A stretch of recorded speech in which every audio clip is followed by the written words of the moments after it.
E aí, pessoal, tudo bem? Muitas vezes as coisas parecem estar indo bem e do nada vem uma surpresa totalmente imprevista. Quem está sentindo isso é Vladimir Putin. Ele tinha resolvido o problema de Kursk e outras áreas perdidas da Rússia, mas parece que o jogo mudou. O presidente russo não conseguiu retomar seu próprio território para não comprometer o avanço dentro da Ucrânia, dividindo as forças e acabando sendo derrotado em solo ucraniano.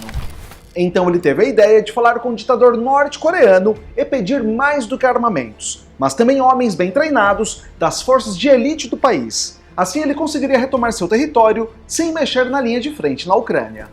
E caso esses soldados se saíssem bem em combate, poderiam ser direcionados para a Ucrânia, deixando Zelensky em uma situação completamente crítica, onde os russos avançariam com muito mais facilidade, buscando aumentar as conquistas, que hoje são cerca de 20% da Ucrânia. Mas como eu disse, um imprevisto aconteceu. Soldados norte-coreanos aproveitaram que Kim Jong-un deu mole e desertaram, já que na Rússia não existe o mesmo controle das fronteiras norte-coreanas. Agora os russos, além de terem de treinar os soldados que restaram e lutarem contra os ucranianos, ainda tiveram que enviar parte dos soldados para caçar esses fugitivos, que caso sejam pegos, na verdade é melhor que não sejam pegos. Outra informação que vai totalmente contra um acordo de paz no Oriente Médio é o fato dos extremistas terem atacado nada mais e nada menos que o Serviço de Inteligência de Israel, além de uma base da Marinha. Netanyahu, que já está planejando um ataque brutal e completamente devastador contra o Irã, agora quer a cabeça de cada extremista que sobrar, ainda mais porque sua casa também foi bombardeada. Pode-se esperar o oposto máximo da paz no Oriente Médio. E o Ayatollah Ali Khamenei que aguarde, porque se ele não virar pó, vão precisar juntar seus pedaços em um futuro próximo. Você não tem essa mesma impressão que eu tô tendo? Eu acredito que quanto mais Israel demora para fazer esse ataque contra os iranianos, mais brutal vai ser. Hoje também vou falar dos últimos acontecimentos em ambos os conflitos. Entre esses últimos acontecimentos, o extermínio em massa de tropas ucranianas que estavam até o momento divulgando apenas os 1.000 soldados russos diários que eles dizem exterminar. Lembrando que a matéria de hoje veio com notícias do Sky News, The Guardian, BBC, CNN, Al Jazeera, Sputnik, RT News e Telegram. Enquanto sigo com a matéria, me fala se você acha que vai dar certo o envolvimento das tropas norte-coreanas no conflito da Ucrânia. Embora tenha acontecido essa primeira deserção, você acredita que os soldados que restaram vão fazer a diferença no combate? Ou você acredita que foi um tiro no pé de Vladimir Putin que agora pode fazer com que a OTAN ache legítimo enviar seus soldados? E quanto a Israel, qual sua expectativa para o ataque contra o Irã? Acredita que vai acabar de vez com Ali Khamenei ou acha que Israel está mais latindo do que pode morder?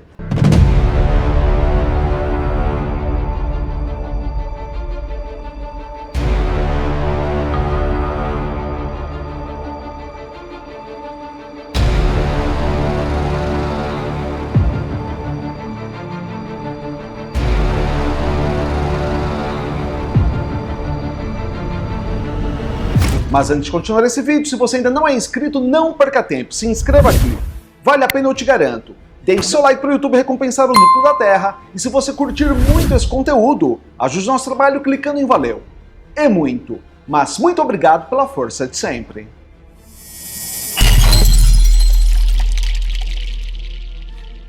O grupo extremista libanês atacou com mísseis 2 posições perto de Tel Aviv, incluindo o serviço de inteligência de Israel, além de uma base naval em Haifa.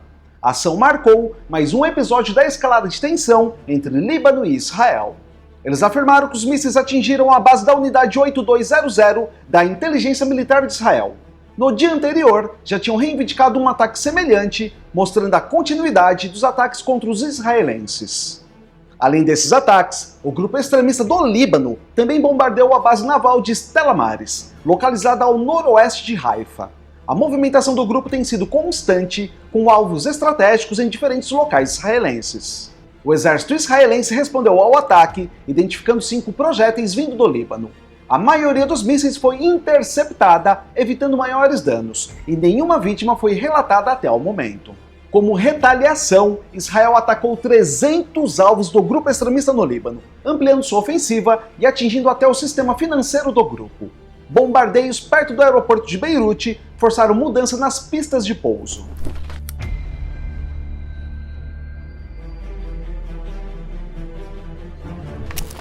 Para quem não se lembra, Israel usou seus dois serviços de inteligência, que são o Mossad e a Unidade 8200, em um ataque coordenado contra o grupo extremista do Líbano, que resultou em 25 exterminados e 600 feridos, segundo fontes da Reuters. Essas duas organizações de inteligência trabalhando juntas teriam interceptado encomendas de eletrônicos que seriam usadas pelo grupo extremista do Líbano. Explosivos foram colocados nos aparelhos e detonados remotamente, causando o extermínio dos jihadistas.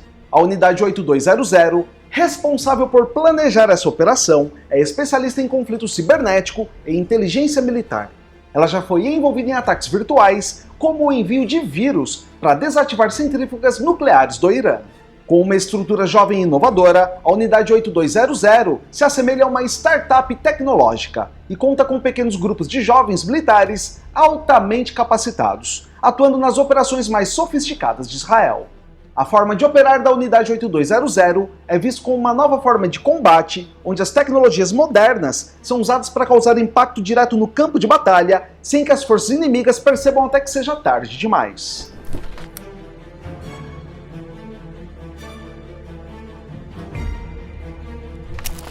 Enquanto isso, o secretário de Estado dos Estados Unidos, Antony Blinken, chegou a Israel para negociar um cessar-fogo no Oriente Médio, buscando uma saída diplomática para os confrontos entre Israel e os extremistas de Gaza e do Líbano.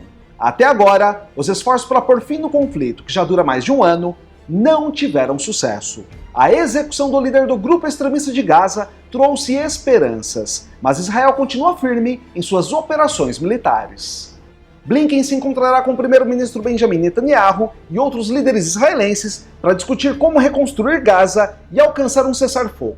Ele também visitará a Jordânia e o Catar durante sua viagem. No entanto, Israel não dá sinais de que irá diminuir seus ataques contra os grupos extremistas de Gaza e do Líbano. Os confrontos continuam intensos e a situação humanitária só piora a cada dia. Sirenes de ataque aéreo soaram em Tel Aviv, enquanto o grupo extremista do Líbano lançava mísseis contra alvos militares. Apesar do poder de fogo israelense, o grupo extremista do Líbano mostra que ainda possui capacidade de reação.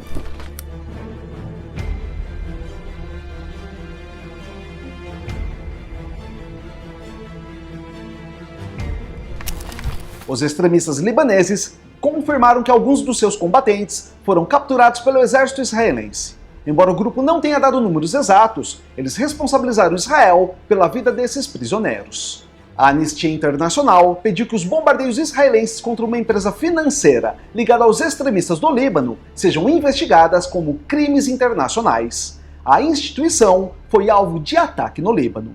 A empresa financeira, registrada como uma instituição de caridade, oferecia crédito sem juros em troca de depósitos de ouro. A Anistia argumenta que, como instituição civil, não deveria ter sido atacada. Além disso, um ataque de drones atingiu a casa do primeiro-ministro Netanyahu em Israel. Os extremistas libaneses assumiram a responsabilidade pelo ataque, que foi realizada com 3 drones, sem causar vítimas. Outro ataque desse mesmo grupo mirou soldados israelenses no sul do Líbano, onde Israel continua realizando operações militares. Bombardeios aéreos seguem atingindo várias partes do país.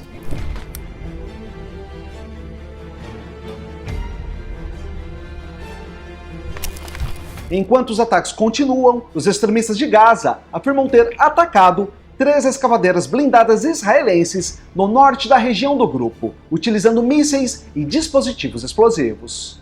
E líderes do grupo extremista do Líbano criticam a mídia israelense por retratar o líder dos extremistas de Gaza como um diabo.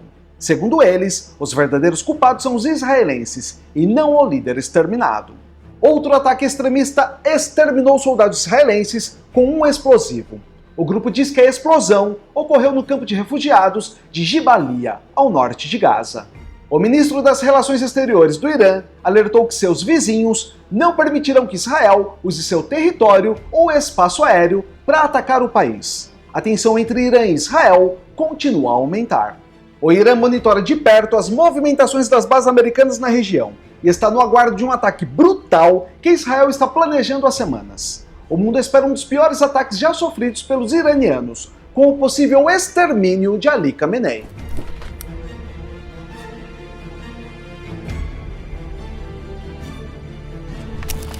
O sul do Líbano continua sob ataques israelenses e áreas próximas a Tiro foram fortemente atingidas. Moradores receberam ordens de evacuação enquanto bombardeios israelenses se intensificam. Além dos ataques em terra, a base naval do grupo extremista do Líbano também foi atingida. A base que treinava forças navais foi destruída por ataques aéreos israelenses, ampliando a escalada de violência. O grupo extremista do Líbano também lançou um ataque com mísseis na cidade de Hatzor. O conflito parece estar longe de acabar, com ambos os lados intensificando suas operações. Na fronteira norte de Israel, o grupo extremista do Líbano continuou seus ataques com mísseis, atingindo áreas perto de Haifa e Tel Aviv. Sirenes de ataque aéreo soaram, interrompendo a vida cotidiana de muitos israelenses. A situação no Oriente Médio piora a cada dia, com Israel e o grupo extremista do Líbano trocando ataques diários, de manhã, de tarde e de noite. O combate está deixando milhares de civis desabrigados e sem acesso a necessidades básicas.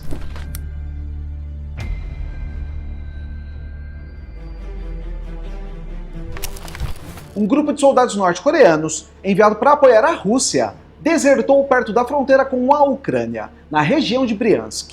A deserção ocorreu em meio à crescente cooperação militar entre a Coreia do Norte e a Rússia.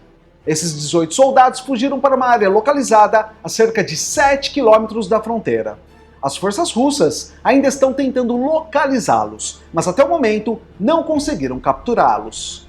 Para quem ainda não acredita, a fuga desses soldados é mais uma evidência de que a Coreia do Norte está oferecendo apoio militar direto à Rússia. Além de armas, o país estaria enviando tropas para atuar no fronte ucraniano. O ministro da Defesa da Coreia do Sul, Kim Yong-hyun, diz que há uma forte possibilidade de que tropas de Kim Jong-un já estejam em combate, vitimando soldados ucranianos e sendo vitimados também. Aliás, existem relatos de que corpos de soldados norte-coreanos já foram encontrados. E de acordo com informações do Serviço de Inteligência da Ucrânia e da Coreia do Sul, cerca de 10 mil soldados norte-coreanos já foram enviados para a Rússia. Aproximadamente 3 mil deles estão integrados na Brigada Russa de Assalto Aéreo, treinando para operações conjuntas.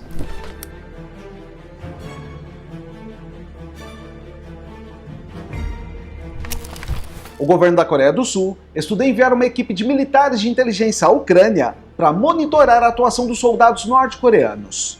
Essa seria a primeira vez que soldados do Sul estariam lutando diretamente em um conflito contra soldados do Norte desde a trégua no conflito das Coreias. E isso é muito perigoso, pois o conflito na Península Coreana pode ser retomado.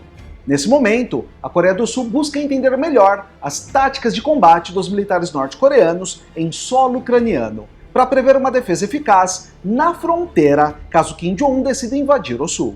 Estima-se que até 1.500 soldados norte-coreanos já estejam em território russo próximos à região de Kursk, uma área estratégica que vem sendo alvo de intensas batalhas. Isso quer dizer que eles estão muito próximos a países da OTAN. E a inteligência militar da Coreia do Sul afirma que o número de soldados norte-coreanos em solo deve aumentar para 12 mil e chegarem até 100 mil em alguns meses. E como eu disse, em um primeiro momento, a Coreia do Sul não enviará tropas em solo, mas sim militares de inteligência para apoiar a Ucrânia. Além disso, não está descartado o fornecimento de armas.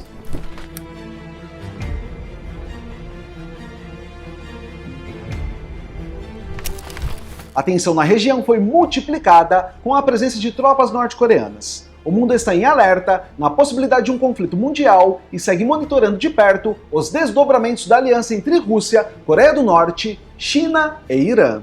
E como eu disse enquanto falava do Oriente Médio, o secretário de Estado dos Estados Unidos, Antony Blinken, chegou a Tel Aviv para discutir a crise na região, mas também monitora de perto o impacto das ações da aliança inimiga. A aliança entre Rússia, Coreia do Norte, China e Irã não está restrita ao envio de soldados de Kim Jong-un. Há um fluxo constante de armamentos sendo enviados de todos os parceiros para apoiar as operações militares de Moscou.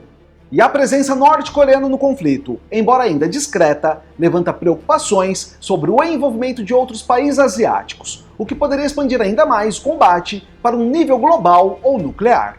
As relações entre Seul e Moscou estão cada vez mais tensas. O governo da Coreia do Sul nunca havia considerado o envio de armamentos para apoiar a Ucrânia, antes dos russos terem buscado a ajuda do ditador norte-coreano. Essas inimizades vão sendo criadas no decorrer dos conflitos.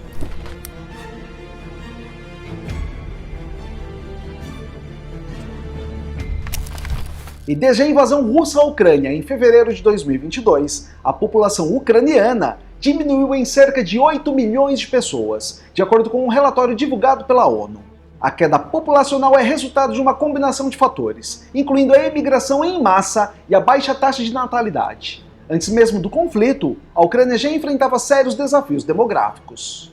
Com o conflito, aproximadamente 6.700.000 pessoas fugiram do país e a taxa de natalidade caiu para 1 filho por mulher, o que está muito abaixo do necessário para manter a população estável. Enquanto isso, a vice-presidente dos Estados Unidos, Kamala Harris, afirmou que se Donald Trump for eleito novamente, Vladimir Putin poderá estar sentado em Kiev, indicando uma possível rendição dos Estados Unidos à Rússia. Kamala criticou a postura de Trump, sugerindo que ele poderia desistir da luta em defesa da soberania ucraniana. Segundo ela, isso seria uma ameaça à posição dos Estados Unidos no cenário global.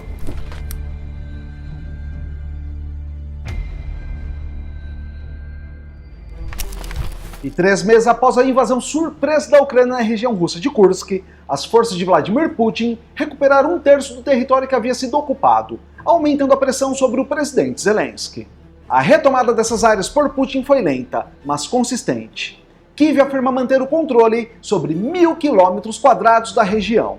E alguns analistas ucranianos, como os que acompanham o site Deep State, já apontam para as dificuldades enfrentadas pelas forças de Zelensky em manter as áreas conquistadas em Kursk. Uma das justificativas de Zelensky para invadir Kursk foi a captura de prisioneiros russos a fim de trocá-los por ucranianos presos na Rússia. Essa operação tem sido mediada por países como o Catar e o Vaticano. Zelensky também afirmou que tomar Kursk forçaria Putin a negociar.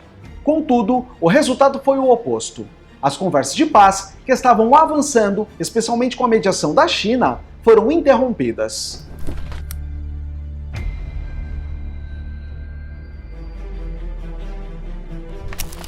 As forças russas continuam retomando áreas em Kursk e o número de soldados ucranianos exterminados ou feridos na região já passa de 25.000, segundo estimativas russas. O avanço russo não se limita a Kursk.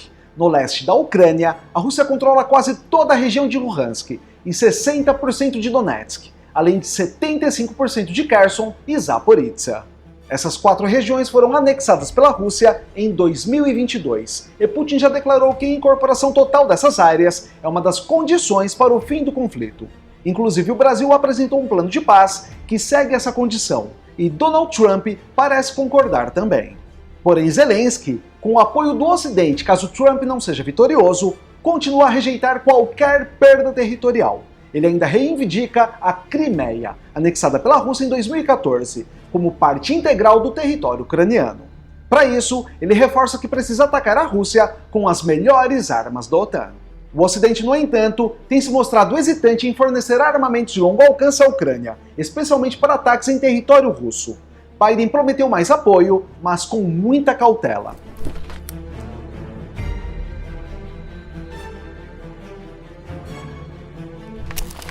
Nas últimas horas do conflito, durante um ataque noturno, a defesa aérea da Ucrânia destruiu 42 de 60 drones lançados pela Rússia, de acordo com informações da Força Aérea Ucraniana. Esses ataques têm sido frequentes nas regiões centrais e do sul da Ucrânia. E o Ministério da Defesa da Rússia afirmou que suas unidades derrubaram 18 drones ucranianos. 11 foram destruídos na região de Briansk, que tem servido como base para operações russas desde o início do conflito. E 3 civis, incluindo uma criança, foram vitimados em um ataque de drones russos em uma área residencial na região de Sumy, no leste da Ucrânia. As execuções de civis têm aumentado com os bombardeios constantes. Na Rússia, ataques ucranianos atingiram uma fábrica de etanol na região de Tambov, causando uma explosão e incêndio. Além disso, 2 outras destilarias na região de Tula também foram danificadas. Outros ataques com drones ucranianos danificaram uma caldeira em um prédio não residencial na região de Briansk, destacando a intensificação do uso de drones como estratégia de ataque no conflito.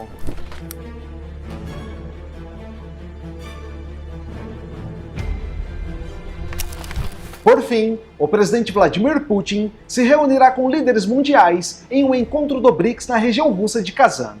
O grupo de países em desenvolvimento inclui Brasil, Rússia, Índia, China e África do Sul. Durante o encontro, espera-se que Putin também converse com o secretário-geral da ONU, Antônio Guterres, algo que gerou críticas da Ucrânia, que acusou Guterres de aceitar o convite de um criminoso de guerra. O BRICS está em expansão e países como Irã, Egito e Arábia Saudita já foram convidados para se juntar ao grupo. Outras nações como Turquia e Azerbaijão também mostraram interesse em se tornar membros da aliança.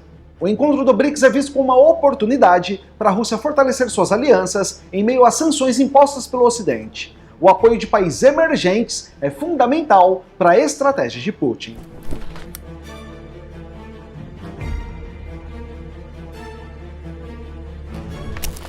Agora me fala se você acha que vai dar certo o envolvimento das tropas norte-coreanas no conflito da Ucrânia. Embora tenha acontecido essa primeira deserção, você acredita que os soldados que restaram vão fazer a diferença em combate? Ou você acredita que foi um tiro no pé de Vladimir Putin, que agora pode fazer com que a OTAN ache legítimo enviar seus soldados?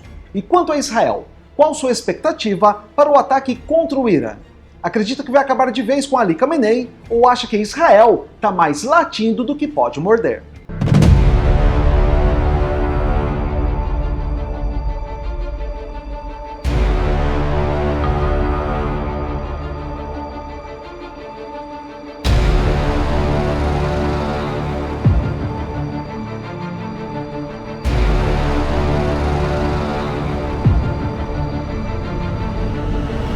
Muito obrigado por você chegar ao final de mais um vídeo. Você é demais e eu te agradeço muito por isso. E se você ainda não é inscrito, não perca tempo, se inscreva aqui. Vale a pena, eu te garanto. Deixe seu like para o YouTube recompensar o núcleo da Terra e se você curtir muito esse conteúdo, ajude o nosso trabalho clicando em valeu. É muito, mas muito obrigado pela força de sempre. E a gente se vê na próxima matéria. Valeu!